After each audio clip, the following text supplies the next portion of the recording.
પણ મેડમ આપણે કંઈક કરવું જોઈએ. એટલે મેડમ કોઈની કુંડળી કાઢવી હોય તો આપણે એને ઇન્ટ્રોગેશન રૂમમાં લઈ જઈએ અને મારીને બધું ઓકાવડાવીએ છીએ. પણ કુંડળી કાઢવાનો બીજો પણ એક રસ્તો છે. શું? મોબાઈલ. મોબાઈલમાં માણસની આખી કુંડળી હોય છે. જો એકવાર મહેશ્વરી મેડમનો મોબાઈલ આપણા હાથે લાગી ગયો ને તો આપણું કામ થઈ જશે. એટલે ભૂપતભાઈ, તમારો કહેવાનો મતલબ છે કે આપણે મેડમનો મોબાઈલ?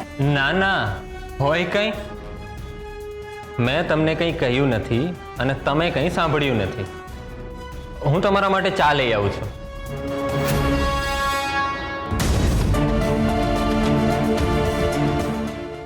ભૂપતભાઈ શું કહેવા માંગતા હતા એ તો હું સમજી ગઈ, પણ મેડમનો મોબાઈલ ચોરી કરવો એ જરા અઘરું કામ છે.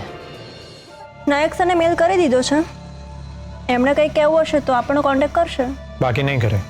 હા, એ ફક્ત કામથી જ મતલબ રાખે છે. એમણે કંઈક કહેવું હશે તો ગમે ત્યાંથી આપણો કોન્ટેક્ટ કરી દેશે. હા, મિશન વખતે પણ એમને એવું જ કહ્યું હતું. અને 5 મિનિટમાં ચણા ખાતા ખાતા આપણને જે કહેવું હશે કહી દેશે, પછી ગાયબ.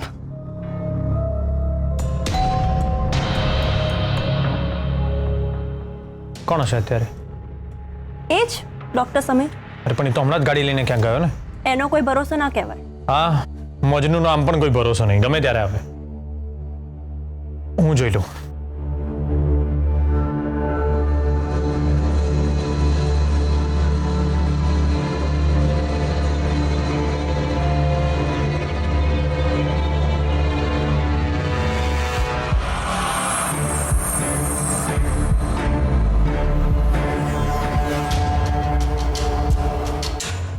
हेलो मिस्टर कश्यप,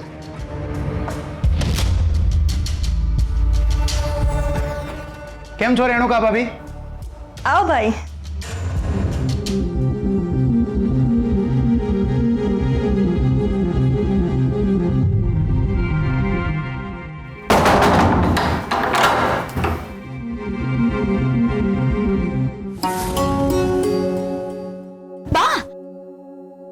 બા તમે મીટિંગમાં જાઓ છો?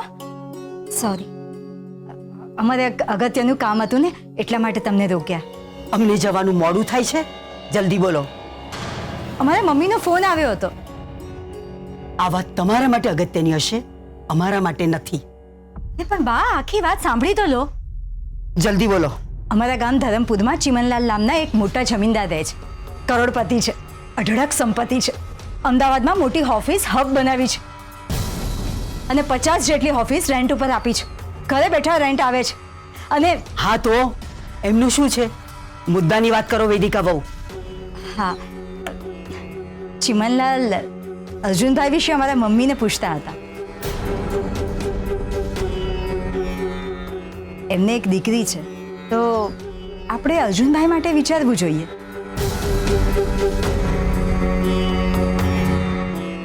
બા એ આપણી જેમ ખાનદાની છે.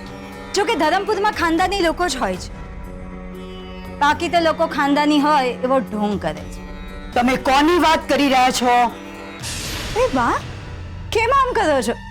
ધરમપુરના તો અમે જ છે ને. કેસર અને મીનાક્ષી તો... એક મિનિટ. મીનાક્ષીને આ ઘર સાથે કોઈ જ સંબંધ નથી. આજ પછી મીનાક્ષીનું નામ પણ ઉચ્ચારવાનું નહીં. સોરી બા, વાતમાં નીકળી ગયું. ઠીક છે, અમે ચિમનલાલને પર્સનલી નથી ઓળખતા. એમના વિશે સાંભળ્યું તો ઘણું છે. એક કામ કરજો, એમની દીકરીનો બાયોડેટા મંગાવી લેજો. શું વાત કરો છો? સાચે બા? આમાં આટલા ખુશ થવાની જરૂર નથી તમારે. અમે લગ્નની હા નથી પાડી, ફક્ત બાયોડેટા મંગાવ્યો છે. હા, અમે હમણાં જ અમારા મમ્મીને... એક મિનિટ. આમાં તમારા મમ્મીને ઇન્વોલ્વ ન કરતા. તમારાથી જો આ કામ થાય તો ઠીક છે, નહીં તો અમે ને બેબી સંભાળી લઈશું.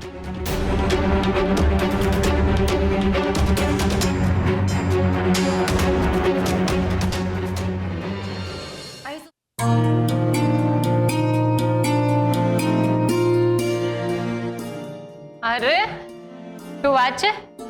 તમે ટિફિન લઈને, એ પણ મારા માટે? હા, ક્યારેક ક્યારેક ભાભીની સેવા કરવાની તક મળી જાય છે તો કરી લઈએ છીએ. હું કેદારભાઈની ઓફિસે ગયો હતો પણ તમે ત્યાં નહોતા.